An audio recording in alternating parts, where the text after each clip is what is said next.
पुढची बातमी बघूयात। खासदार संजय देशमुख यांच्या कार्यालयामध्ये आता पोलीस बंदोबस्त लावला गेलेला आहे असं समजतंय।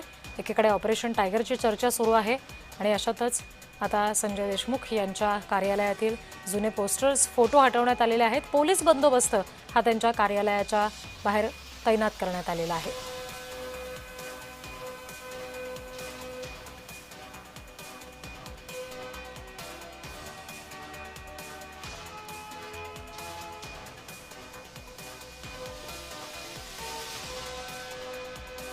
देशमुखांच्या कार्यालयातील जुने पोस्टर, फोटो हटवण्यात आलेले आहेत आणि पोलीस बंदोबस्त सुद्धा त्यांच्या कार्यालयामध्ये तैनात करण्यात आलेला आहे। ही त्याची दृश्य आपण बघतोय।